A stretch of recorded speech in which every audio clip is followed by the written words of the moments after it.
Somewhere around 15,000. I don't know the exact number, but it was in that range. That's awesome. That ties into a podcast that we recorded this week, which was basically, the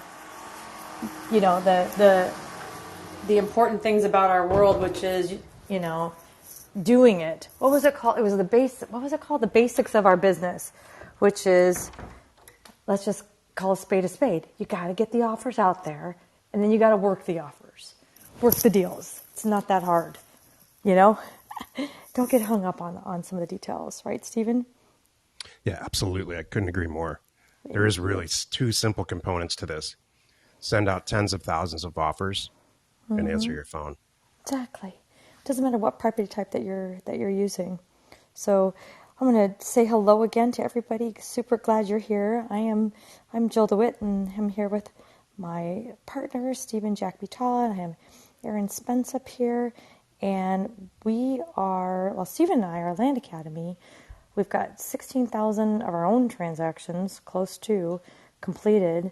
And we're here to help you, whether it's deal 1 or deal 15,000. Whatever it is, we're happy to help you and share our knowledge and experience and everything with you. So, as we get started, I want to talk about today's topic. I want to kind of steer it. Sometimes I want this to not turn into one of our weekly member calls. So one of the things that we do in Land Academy is not only, we provide a lot of free content with our podcasts and things like that, but within our membership community, we do these Thursday member calls where people can really ask specific about deals. We can look at them. And it's really easy to do on a screen. It's hard to do on Clubhouse. So I want to try to steer away from that today, not make it an extension of that call, but make it more about a broader topic that I really want to hear. And because I'd love to hear your feedback, thoughts, ideas, concerns, whatever, about using agents and brokers. So much the time just to give a little backstory, when we buy properties, I'm not using an agent and a broker. So I'm going to get that right out there. That's part of it. If there's an agent or a broker involved, when I'm purchasing a property, to me, that says, darn it, it's not the deal for me. Somebody else got there first. I want to deal directly with these sellers. So that's how we acquire properties. However, I do in 3 ways. I'll share more here too as we do this conversation. There's 3 ways I do successfully use agents and brokers for all different property types, whether it's land or commercial or houses, whatever it is. There's a time and a place for them. So I'm going to share, as we get going here and get started, I'm going to share my 3 ways that I use them. And then please jump in, ask questions. I'd love to, get feedback and thoughts on how you use agents and brokers in your world. Because there might be some other good takeaways that we can all gather from this. So here are the 3 ways that I use agents and brokers. Number 1, I am no problem picking up the phone as I'm researching an area, thinking about where we're going to send mail. Stephen really he leads that really for our transactions, our personal transactions, but I'm out there doing deals too. I'm on the front line working with sellers, working with buyers, and my team is, and I might have a little bit of a thought, or I think I see something or whatever. I'm also throwing in ideas and ways and places for us to send mail. So one of the things that I do is I will pick up a phone, call a local land agent, land broker, and try to find out more about that area. For example, I might call them and say, hey, why the heck am I seeing so many ag properties sales in the last 90 days in this zip code? I want to know. Because what's it going to do? It's going to help me choose an area. Something's happening. Something's hot. So that's why that's one of the reasons how and why I will use a land broker. I just put you forward here, Heather, too. So you should be able to come on up if you want to jump in at any moment. So the second way I use them, and then we'll keep talking here, is opinions, and I use them for opinions about sales prices and how quickly something's going to sell. So I picked an area, I sent out some offers, I'm looking at some properties. I'm like, I got a good feeling about this one, but again, I'm not the pro in this area. I'm going to call a pro, and I'm going to call them and say, well, what do you think about this? And I'll even give them, and I won't do it unless I have it under contract and or I own it. I won't do it unless it's locked in. And I'll real strategically say, hey, look, I'm just about to close on this property. What do you think you could sell it for, and how fast could you sell it? And I also tell them, too, look, I'm not a retail guy. I'm not here to hang out for a year and maximize my profit. I'm like, give me a good, what do you think this would move for in 30 days? And is it a good property?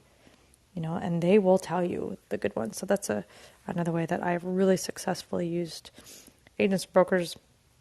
And then the third way that I use agents and brokers has really been a godsend too, is just to flat out sell my property. So when you're doing, you're finding out more of an area, you're getting to know some people, you're going to connect with somebody, hopefully. And then the second way, all right, you're talking about how fast I could sell it. If I got two guys, or three people, whatever it is, I hope to call a couple. And, they're all in the same ballpark about, hey, yeah, you could, this, whatever it is, then, okay, great. I got a couple people that agree on the prices. That makes me feel good. And then, again, hopefully I'm going to connect with one of these people and say, and because that's the whole point here. When you're calling them and they're giving you this information, they want to sell your property. So if you find a good one, do it. That's my thing. I bake that in. I am really now focusing, guys, and are, big enough where there's enough profit. It makes sense to have an agent list it and get it out there, and they do all the work. They're going to take the pictures. Not only this guy gives me the opinion, they know what's going on here. They want my business. This is awesome. And they're going to take the pictures, get the drone shots, write the posting, get on the MLS. They do it all. And I use these guys to sell my property. And I'll tell you, some of the really good, like Whitetail Properties and Mossy Oak and some of those companies I've had nothing but wonderful results with. And they will charge up to 10%, and I'll happily pay it because I think they're worth it.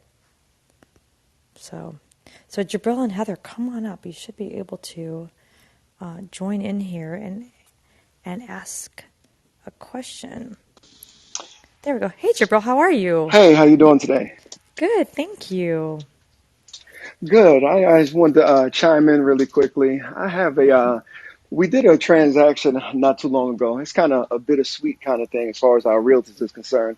We did a transaction in a non-disclosure state because that's really what we needed the actual realtor for, because we couldn't find a way to actually price it to get proper pricing. So we wound up getting some broker opinions from the realtor.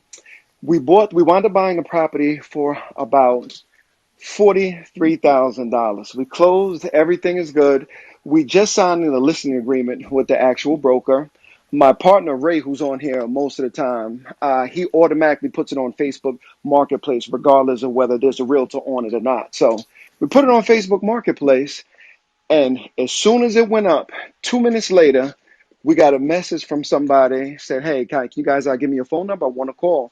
The lady, I think the young lady lives about, say, 2 miles down from the property. She says, I want it.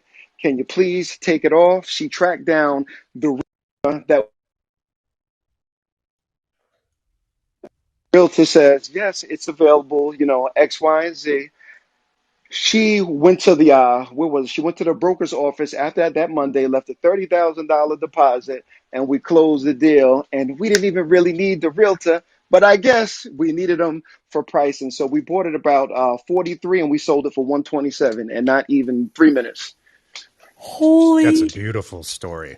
Oh Wow. man, it was amazing, and I kind of kicked myself in the butt. I said, "What if we would have just put it out there for 2 weeks, and depending on the hits that we got, maybe adjust to a realtor or something from there?" But in that particular transaction, we really didn't need a realtor. But I guess he got paid for giving us price. So I guess you take the good with the bad. I guess.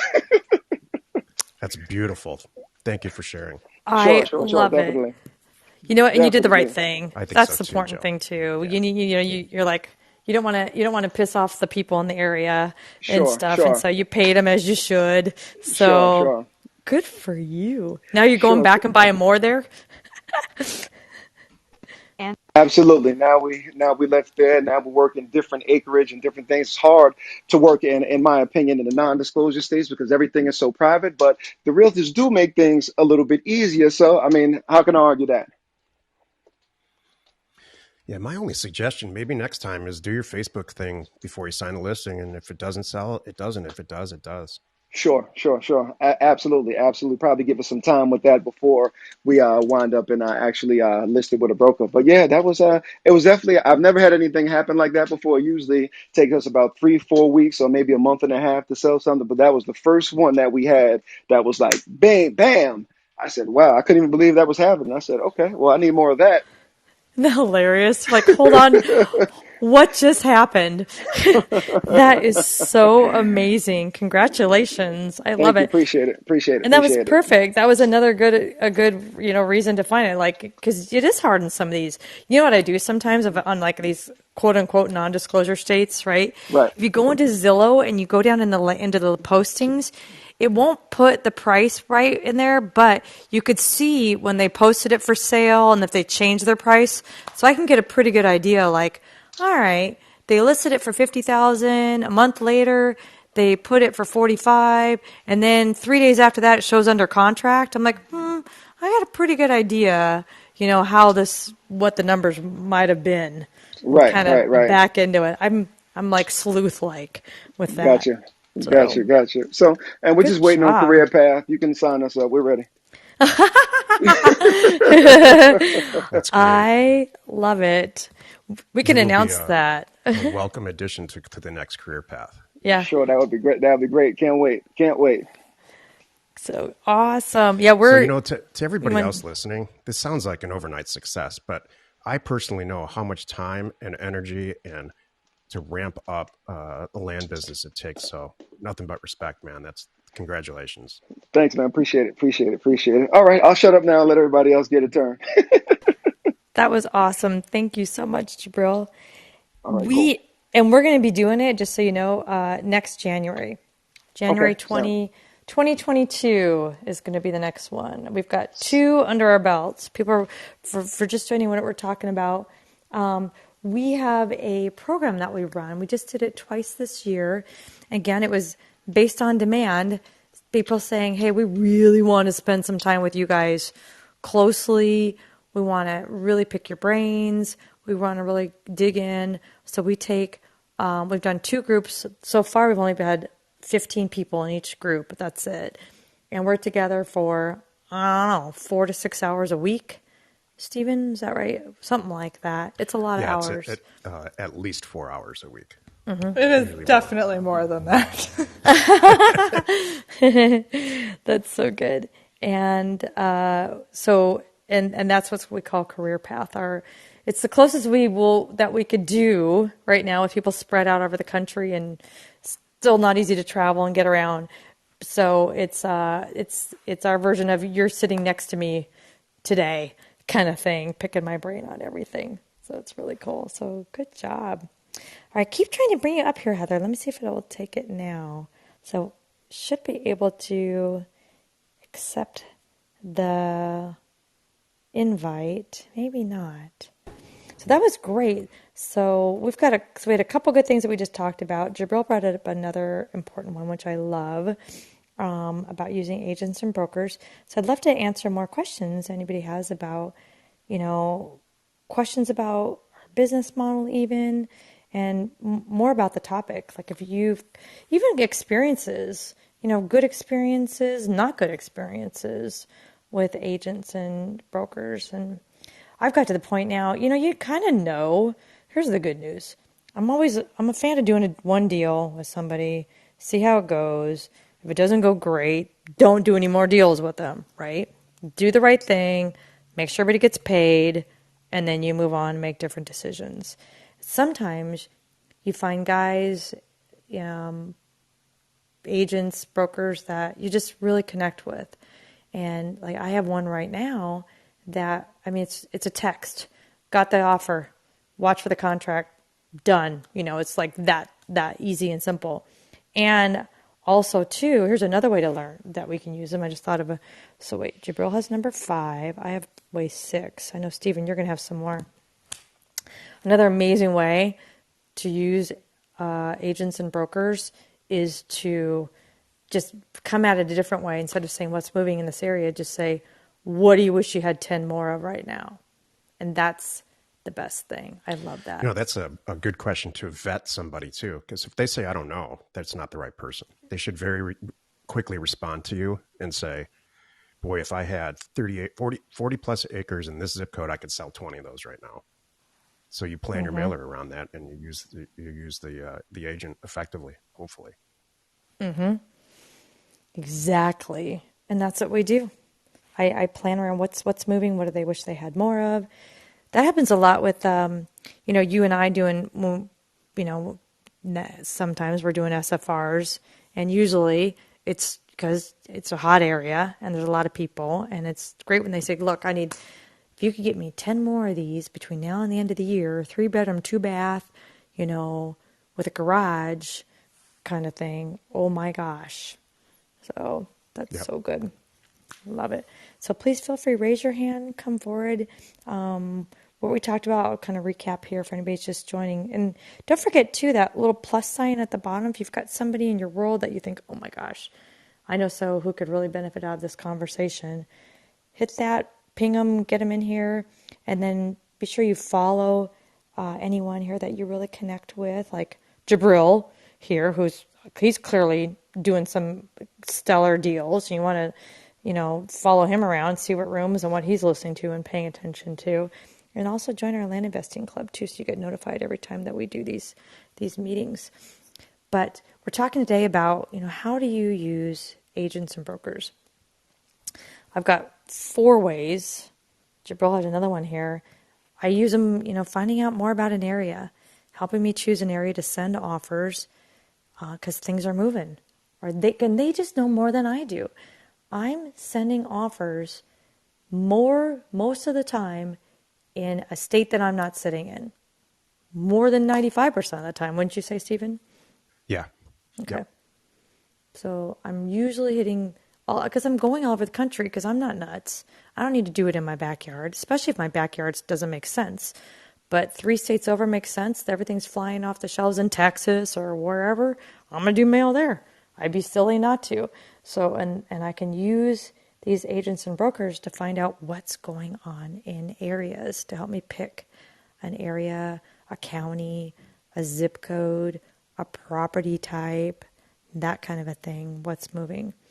I can use them to get opinions about pricing and comps. Like Jabril said, he was in a non-disclosure state.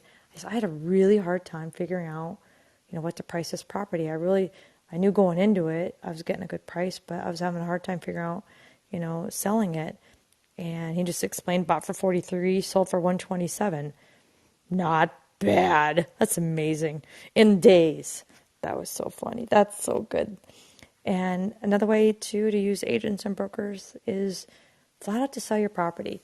I know it goes counterintuitive of like, whoa, wait a minute, because Jabril even said, hold on a moment, he could have sold it on his own. That's true.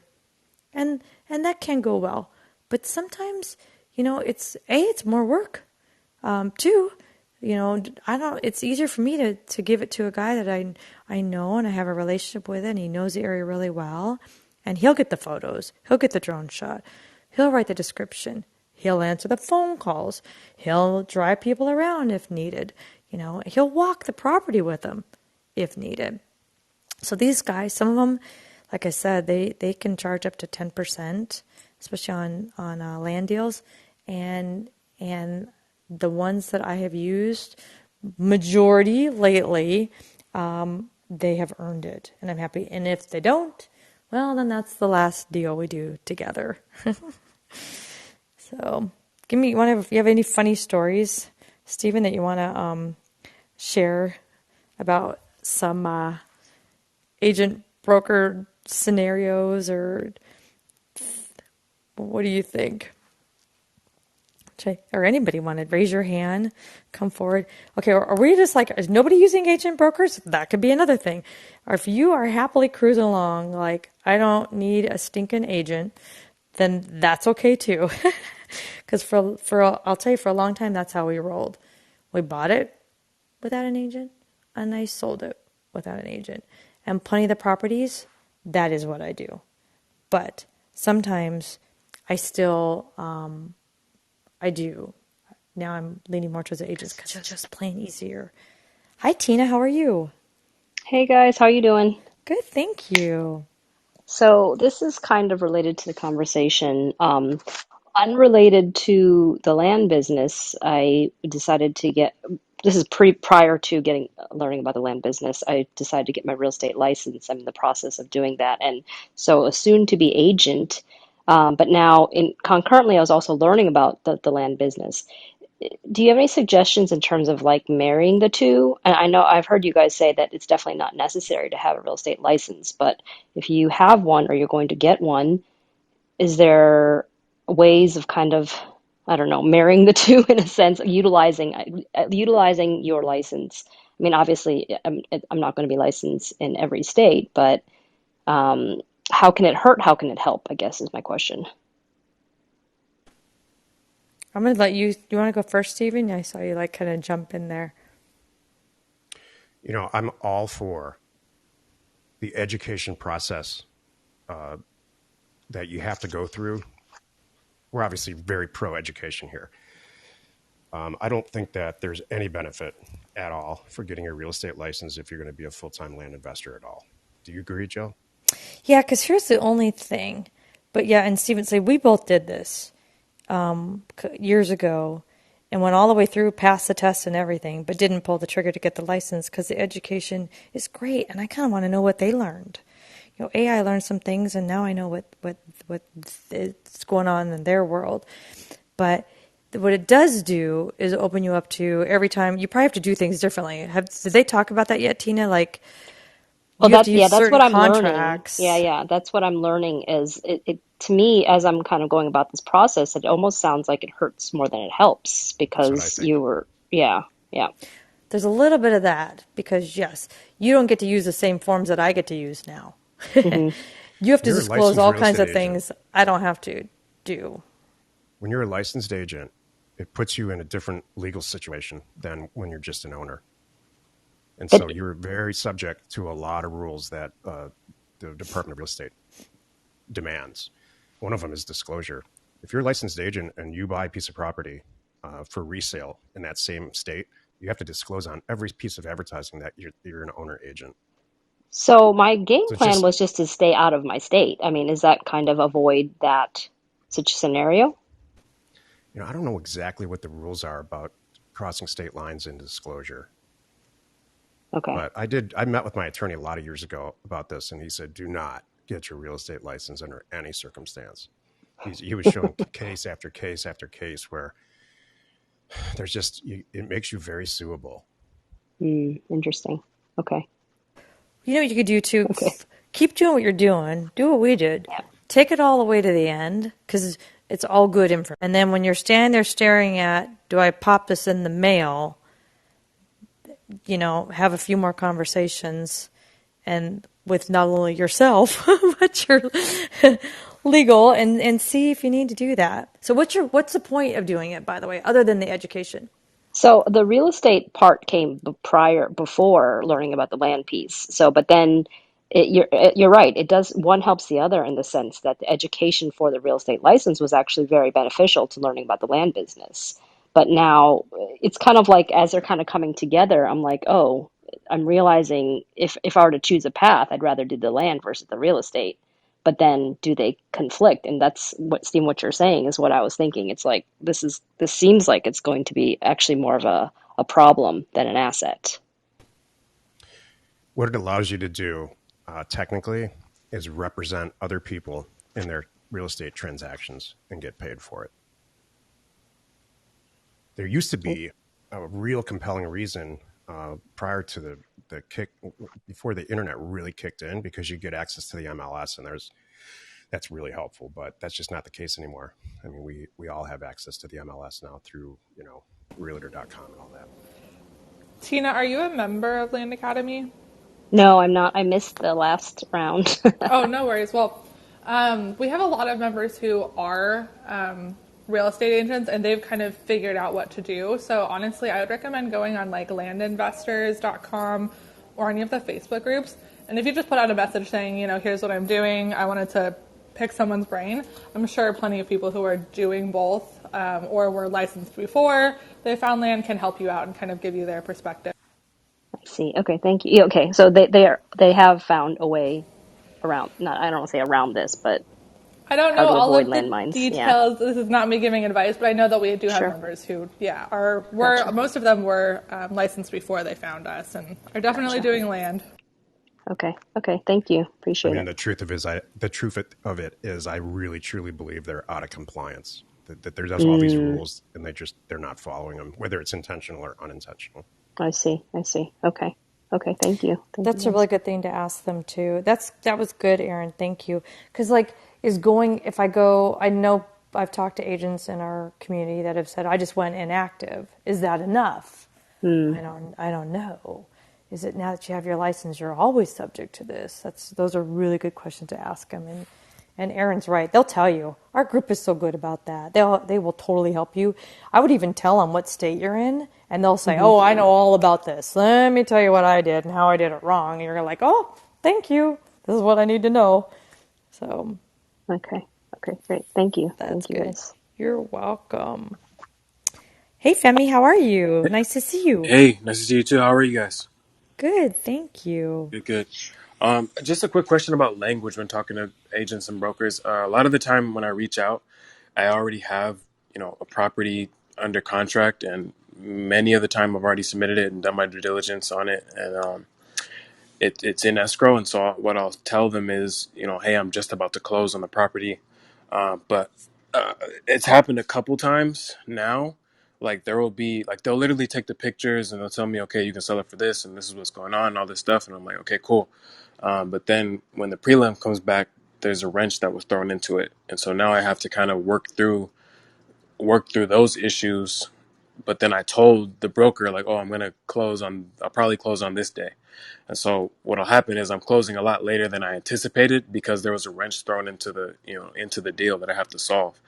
Um, and so just kind of like keeping that transparency and keeping that communication with them without trying to scare them off or without scaring them off is something that, I'm trying to deal with right now. I understand. Hey, stuff happens. And as long as you are communicating and you really are be like, well, here's what happened. I thought we were going to close on Tuesday. Now I find out we're closing in another week. Trust me, I'm doing this as fast as I can. And you are my guy. So I'll call you on whatever and then follow through. That's the best you can do. And they get it. And hopefully they're good and they're busy working other deals. You're not their only deal. And they appreciate that. Thank you. You're welcome. But that's a real good. It's so funny. That's so much. It makes me think of this. We didn't talk about this, but we recorded all of our shows today for next week, our podcast shows. And we're talking about just like the basics of our business kind of thing. And so much of this is communication.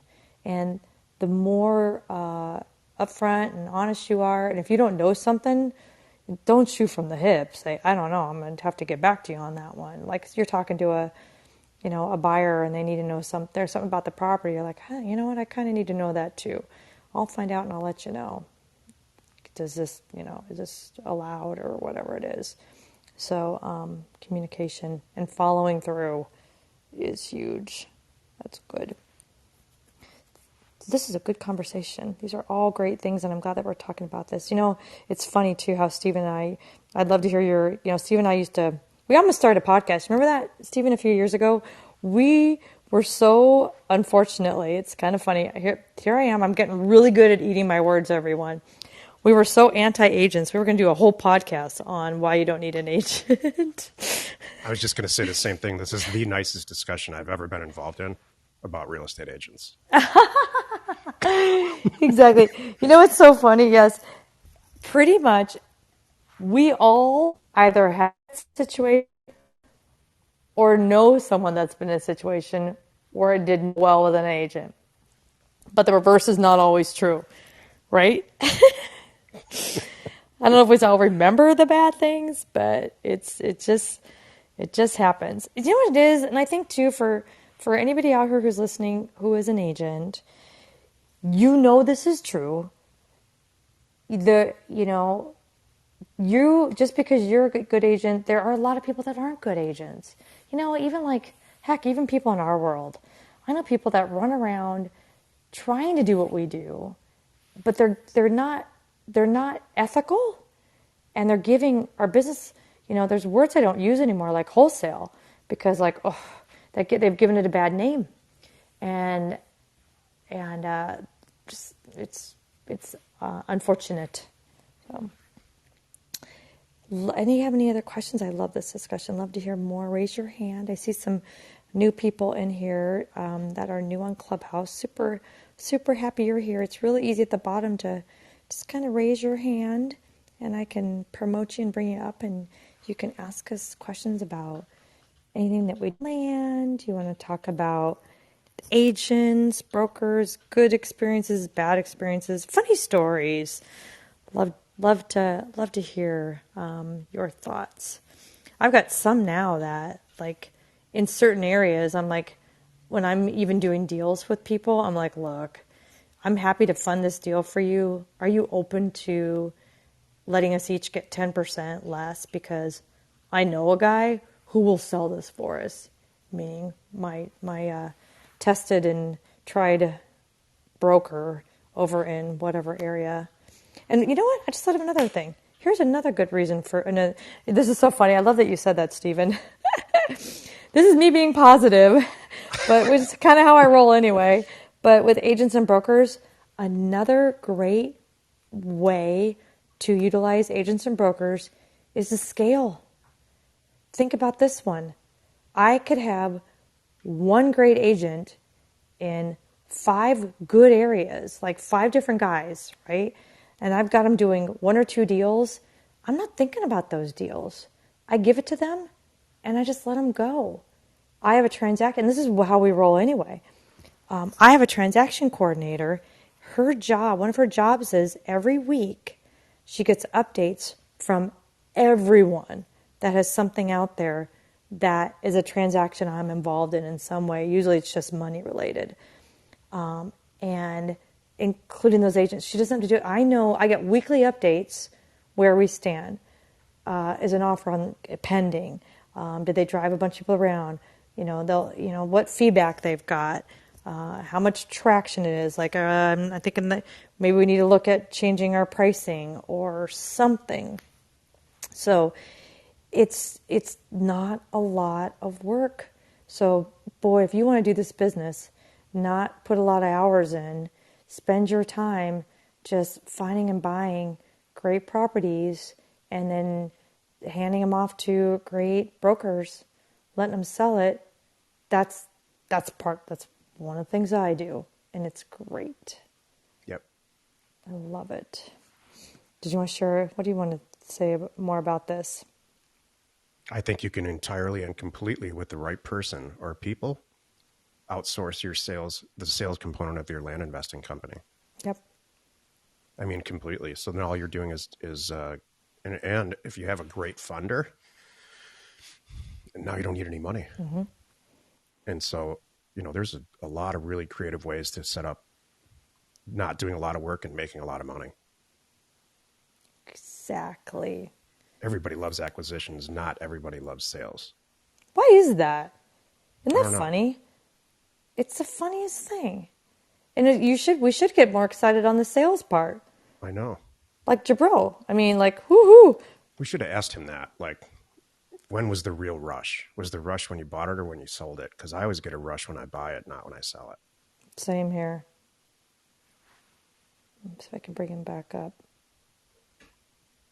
I just invited him back. Yep. Did you hear the question, Jabril, to you?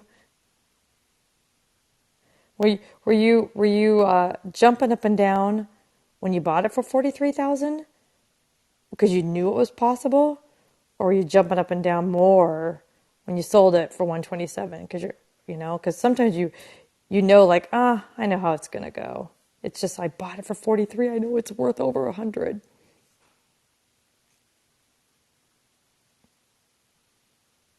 Hopefully you can unmute. I invited it back up here.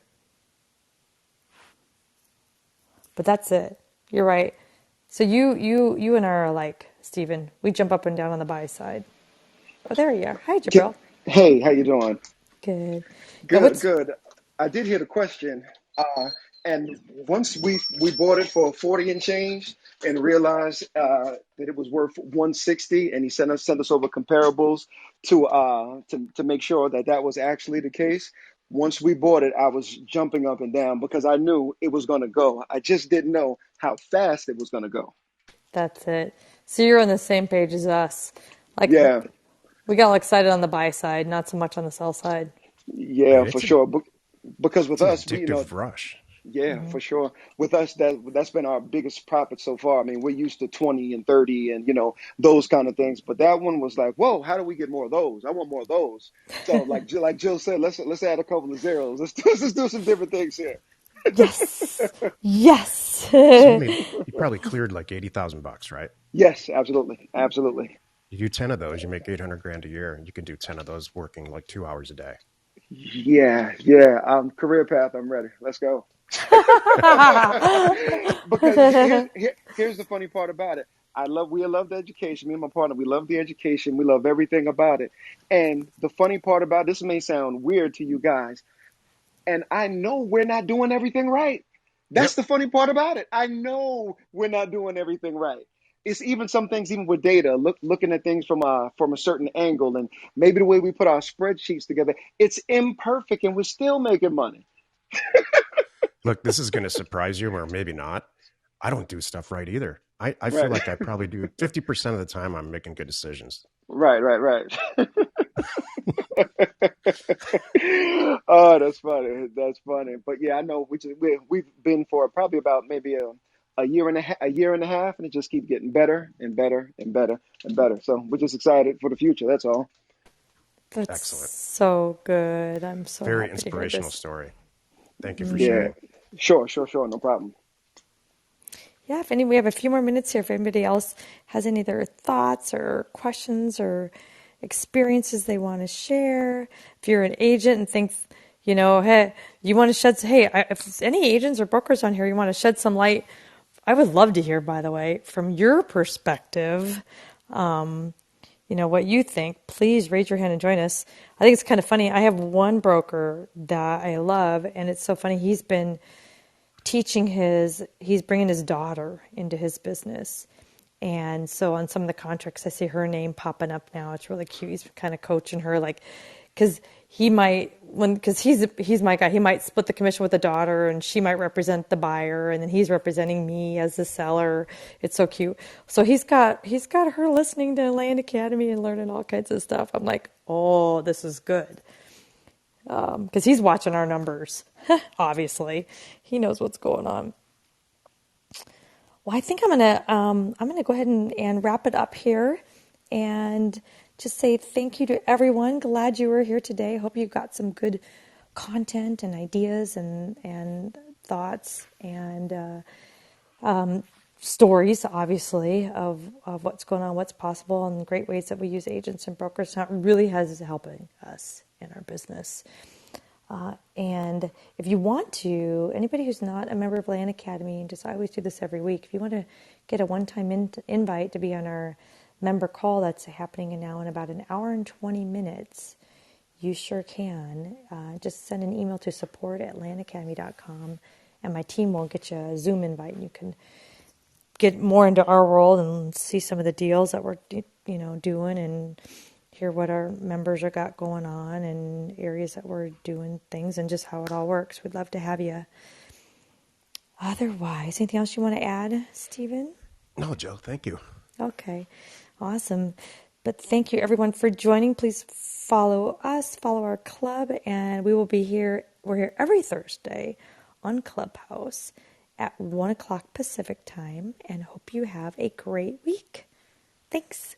Thanks, Joe.